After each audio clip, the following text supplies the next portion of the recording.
तो प्यारे दोस्तों नमस्कार, कैसे हैं आप सभी। आशा करता हूं सभी लोग स्वस्थ होंगे, तंदुरुस्त होंगे, अच्छे होंगे। और आज हम फिर से आपके साथ जुड़ रहे हैं क्लास 10 एसिड बेस और सॉल्ट चैप्टर को लेकर। और इस चैप्टर के अंदर जो भी बोर्ड की तरफ से आपको सिलेबस दिया गया है, जो भी गाइडलाइंस दी गई हैं, उन गाइडलाइंस के साथ ही, उन सिलेबस के साथ ही अक्सर से अक्सर मिलाते हुए हम सारी चीज़ों को कंप्लीट कर रहे हैं। प्रत्येक टॉपिक को मैं प्रतिदिन आपको दे रहा हूँ और उन्हीं टॉपिक की सहायता से हम अपने सिलेबस को धीमे धीमे करके कंप्लीट करते चल रहे हैं। बहुत ही अच्छी क्लासेज जो हैं वो मैं आपको प्रोवाइड करा रहा हूँ, जिससे कि आपको जो उन्हें सीखने में और उन्हें देखने में बहुत ही अच्छा लगे। ठीक, तो एक बार फिर से चलते हैं और मैं आपको बता देता हूँ कि मैंने अभी तक आपको क्लासेस में क्या क्या चीज़ें जो हैं वो करा दी हैं। तो सबसे अगर पहले की बात करें कि हमने क्या सीखा इस चैप्टर को स्टार्ट होते ही, तो हमने सबसे पहले सीखा था कि अम्ल, क्षार और लवण किसे कहते हैं। अम्ल, क्षार और लवण के बारे में हमने चर्चा की थी। चर्चा करने के बाद में मैंने आपको अम्ल, क्षार और लवण के बारे में बताते हुए फिर सूचक के बारे में बात की थी कि मैंने सूचक जो है वो मुख्य रूप से मैंने 3 प्रकार के आपको बताए थे। एक होता है लिटमस, एक होता है मेथिल ऑरेंज और तीसरा होता है फिनोल्फ्थालीन। अगर हम बात करें इन मेथिल ऑरेंज और फिनोल्फ्थालीन की, तो इनके कलर की भी हमसे पूछ लिया जाता है कि फिनोल्फ्थालीन जो है वो अम्लीय विलयन में किस तरह का कलर देता है, तो वो रंगहीन आपको कलर देगा या फिर रंगहीन दिखाई देगा। अगर हम बात करें फिनोल्फ्थालीन क्षारीय विलयन में किस तरीके का कलर देता है, तो वो गुलाबी कलर देता है। अगर मेथिल ऑरेंज की बात करें तो अम्लीय विलयन में ये लाल रंग देता है, और अगर क्षारीय विलयन की बात करें तो यह पीला रंग देता है, और अगर न्यूट्रल विलयन की बात करें तो यह नारंगी ही रहता है, क्योंकि ये मेथिल ऑरेंज है, ऑरेंज कलर में ही रहता है। फिर मैंने पीएच पैमाना आपको दिखा दिया था, पीएच पैमाना किसे कहते हैं, और अम्ल, क्षार और लवण के उपयोग के बारे में चर्चा की थी।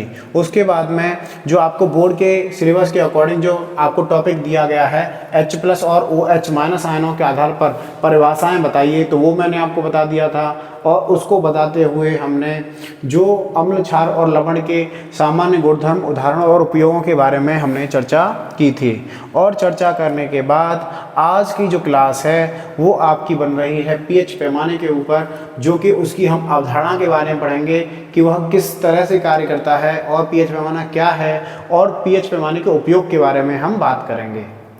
तो यहाँ आपको दिखाई दे रहा है पीएच पैमाने की अगर अवधारणा की बात करें कि पीएच पैमाने की अवधारणा क्या है, तो यहाँ आप देख सकते हैं कि पीएच पैमाना किसी विलयन की अम्लीयता या क्षारीयता को ज्ञात करने के लिए उपयोग में लाया जाता है कि कौन सा विलयन अम्लीय है और कौन सा विलयन क्षारीय है। इसका यूज़ हम उसकी एसिडिटी और बेसिसिटी को मापने के लिए करते हैं।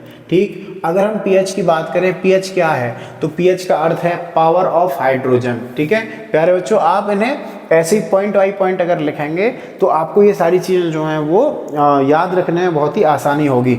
अब लिखाने के लिए हम थ्योरी भी लिखाते हैं पूरा, लेकिन उसमें आपकी समझने की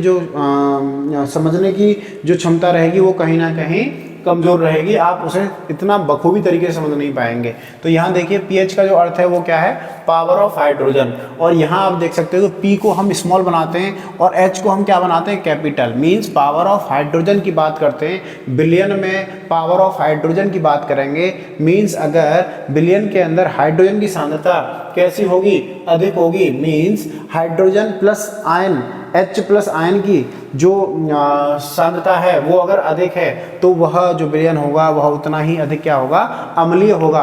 और H+ आयन की अगर सांद्रता कम होगी तो वह विलयन उतना ही क्षारीय होगा।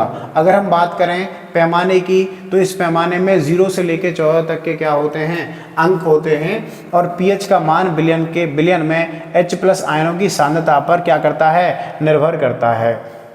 वहीं अगर बात करेंगे पीएच की गणना की, तो पीएच की गणना जो है वो इस सूत्र के द्वारा की जाती है, जहां पे आपको बोला गया है कि pH बराबर -log10 H+ आयन। ठीक है, और H+ आयन का मतलब है कि विलयन में हाइड्रोजन आयनों की जो सांद्रता है वह मापी जा रही है, या फिर विलयन में जो हाइड्रोजन आयनों की सांद्रता को मेजर किया गया है। और जो हाइड्रोजन आयनों की सांद्रता है वो मोल प्रति लीटर में मेजर की जाती है। किसमें, मोल प्रति लीटर में। ठीक है, तो ये आपको याद रखना है कि जो सांद्रता होगी वह हम किस में मेजर करेंगे, मोल प्रति लीटर में मेजर करेंगे। अब बात कर लेते हैं महत्वपूर्ण बातों की जो हमें याद रखनी है। ठीक है। महत्वपूर्ण बातों में यहाँ देखिए H+ आयनों की सांद्रता अधिक होगी तो pH कम होगा। मीन्स अगर H+ आयनों की सांद्रता आयनों की सांद्रता जो है किसी विलयन में कैसी है, कम है, ठीक है, तो इसका मतलब ये होगा अधिक होगी, ठीक है, क्या होगी, अधिक होगी। तो हम यहाँ लिख सकते हैं कि H+ आयनों की जो सांद्रता वो कैसी होनी चाहिए, अधिक होनी चाहिए। अधिक होने पर वह जो pH है उसकी वैल्यू तो कम होगी, कैसी होगी, pH की वैल्यू क्या हो जाएगी, कम हो जाएगी। सांद्रता अधिक होने पर H+ आयन की सांद्रता अधिक होने पर जो pH का मान जो होगा वो हो जाएगा कम, और इसका मतलब यह है कि यह जो विलयन होगा वो अम्लीय प्रकृति का होगा। अगर H+ आयनों की सांद्रता कम है, क्या है, कम है, तो इसका मतलब यह है pH की वैल्यू की बात हो रही है कि pH की जो वैल्यू होगी वो क्या होगी, अधिक होगी, जिसके कारण वह जो विलयन होगा वो क्या होगा, अधिक क्षारीय होगा। अगर शुद्ध जल की बात करें तो शुद्ध जल में जो H+ आयनों की जो सांद्रता होती है वह 10⁻⁻7 मोल होती है। इसका मतलब ये हो गया कि pH की जो वैल्यू है वो कितनी है, 7, और वह जो विलयन होगा वो कैसा होगा, तटस्थ विलयन होगा। और तटस्थ विलयन को हम इंग्लिश में क्या कहते हैं, न्यूट्रल कहते हैं। क्या कहते हैं, न्यूट्रल कहते हैं। अब देखिए यहाँ हम pH आपको पैमाना दिखा देते हैं, और pH पैमाने में मैं फिर से आपको बता देता हूँ क्या, कि अगर किसी भी विलयन की वैल्यू जो है वो 7 है, 7, तो हम कह सकते हैं कि यह जो विलयन होगा वो कैसा होगा, न्यूट्रल होगा। कैसा होगा, न्यूट्रल विलयन होगा, ओके, तटस्थ विलयन होगा। अगर pH का मान कम है, pH का मान कम है, pH का मान कम होने का मतलब है कि H+ आयनों की सांद्रता जो है, H+ आयनों की जो सांद्रता है, कॉन्सेंट्रेशन है, वो क्या हो रहा है, बढ़ रहा है। किसकी तरफ, 0 की तरफ, ठीक है ना, 0 की तरफ H+ आयनों की जो सांद्रता है उसका सांद्रता बढ़ रही है। इसका मतलब यह है कि वह जो विलयन होगा वो कैसा होगा, वह अम्लीय प्रकृति का विलयन होगा, और जो मान है वो घटता है। क्या होता है, घटता है। अगर pH का मान कम है, अगर pH का मान कम है, किससे, 7 से, अगर pH का मान 7 से कम है तो इसका मतलब ये हो गया कि वह जो विलयन होगा वह अम्लीय प्रकृति का विलयन होगा। कैसी प्रकृति का विलयन होगा, अम्लीय प्रकृति का विलयन होगा, ठीक है। अगर हम 14 से 0 की तरफ आएँ, 14 से अगर 0 की तरफ आएँ तो H+ आयन की सांद्रता जो है वो बढ़ती है। क्या होती है, बढ़ती है। अगर हम 0 से 14 की तरफ जाएं तो हम देखते हैं कि OH- आयनों की सांद्रता बढ़ती है, ठीक है, बढ़ती है। किधर से किधर, 0 से 14 की तरफ जाएंगे तो OH- आयन की सांद्रता बढ़ेगी। अगर 14 से हम 0 की तरफ आएंगे तो H+ आयनों की सांद्रता जो है वो बढ़ेगी, ठीक है। तो ये आपको याद रखना है। उसके बाद हम यहाँ देखते हैं कि pH की वैल्यू अगर 7 से कम है तो इसका मतलब यह जो विलयन होगा वो अम्लीय होगा, और अगर pH का मान 7 से अधिक है तो वह जो विलयन होगा वो क्या होगा, क्षारीय होगा। अगर pH का मान जितना ज़्यादा कम होगा वह जो विलयन होगा वह उतना ही ज़्यादा अम्लीय होगा, और pH का मान जितना ज़्यादा 14 के निकट होगा वह जो विलयन होगा वह उतना ही ज़्यादा क्षारीय होगा। ये हमें यहाँ याद करने वाली बात है, ठीक। अब अगर हम देखते हैं तो यहाँ देखिए, यहाँ है कुछ सामान्य पदार्थों के pH मान, जैसे कि यहाँ बोला है बैटरी का जो अम्ल होता है, जो घरों में यूज होने वाली बैटरी है, उसके अम्ल की अगर बात करें तो उसका pH 0 से 1 के बराबर होता है। नींबू के रस की अगर बात करें तो उसका pH 2 के बराबर होता है। और अगर सिरके की बात कर लें, किसकी बात कर लें, सिरके की बात कर लें, तो pH जो होता है वो कितना होता है, 2 से 3 के बराबर होता है, ठीक है। टमाटर की अगर बात करें तो लगभग 4 के बराबर pH होता है। दूध की अगर बात करें तो लगभग 6 के बराबर pH होता है। और शुद्ध जल की बात करें, शुद्ध अगर जल होगा तो उसका pH हमेशा 7 होगा, ठीक है। अगर हम रक्त की बात करें, जो ह्यूमन बॉडी में जो रक्त होता है उसकी अगर बात करें तो उसका जो pH है वो कितना होता है, 7.4 होता है। और ये इम्पोर्टेंट है क्योंकि एग्जाम के अंदर ये पूछ लिया जाता है MCQ क्वेश्चन में कि बताइए रक्त का pH मान कितना होता है, तो आप बोलेंगे 7.4 होता है। साबुन के अगर विलयन की बात करें तो लगभग 9 से 10 के बराबर इनका pH वैल्यू होती है। और डिटर्जेंट की बात करें तो लगभग 11 इसकी pH वैल्यू होती है। अमोनिया अगर विलयन की बात करें तो 12 से 13। और नाली वगैरह या फिर गटर वगैरह या फिर टॉयलेट क्लीनर की अगर बात करें तो उसकी pH वैल्यू कितनी होती है, 13 से 14 के बराबर होती है, ठीक। अब हम अगर बात करें कि pH का जो उपयोग है वो कहाँ कहाँ किया जाता है और क्यों हमारे लिए ये लाभदायक है, या फिर इससे हम क्या पता कर सकते हैं, तो मैंने आपको बताया कि pH से हम किसी विलयन के उसके अम्लीय और क्षारीय होने के बारे में जानकारी कर सकते हैं, और यह भी पता लगा सकते हैं कि कौन सा विलयन कितना अधिक अम्लीय है और कितना अधिक जो है वो क्षारीय है। ठीक, अगर हम बात करें पीएच पैमाने के उपयोग के बारे में, तो सबसे पहला अम्लीयता को जांच करने में, अम्लीयता या क्षारीयता को जांच करने में इसका उपयोग किया जाता है। किसी विलयन की अम्लीयता या क्षारीयता की मात्रात्मक रूप से जानने में हम पीएच का यूज़ करते हैं। दूसरा, कृषि में इसका यूज़ होता है, मिट्टी की जांच में इसका यूज़ होता है कि जो मिट्टी है वो अम्लीय है या फिर क्षारीय है। इसका हम उपयोग उस मिट्टी की अम्लीयता या फिर क्षारीयता को जांच करने में करते हैं। अगर मिट्टी अम्लीय होगी तो अधिक अम्लीय होने के कारण उसकी जो उत्पादन क्षमता होगी वो कहीं ना कहीं जो है प्रभावित होगी, इसके कारण हम उसका ट्रीटमेंट कर सकें, इसके लिए भी पीएच का यूज जो है वो किया जाता है। अगर हम बात करें जल की गुणवत्ता जांच करने में, तो इसके लिए भी हम पीएच की यूज़ करते हैं। जो भी हमारी नदी नाले या फिर जितनी भी चीज़ें, जितने भी स्रोत हैं हमारे पानी के, उनका पीएच वैल्यू क्या है, उसकी जाँच के लिए भी हम पीएच का यूज़ करते हैं। ठीक है ना, पीएच पैमाने का यूज़ करते हैं। अब आपने देखा होगा हमारे और आपके घरों में जब आरओ वगैरह लगाने के लिए आते हैं जो टेक्नीशियन हैं, तो वह भी हमारे घर के पीएच, जल के पीएच मान को देखते हैं। ठीक है ना, बहुत सारी चीज़ें देखते हैं, टीडीएस वगैरह भी देखते हैं वो, लेकिन उसको पीएच भी देखते हैं वो।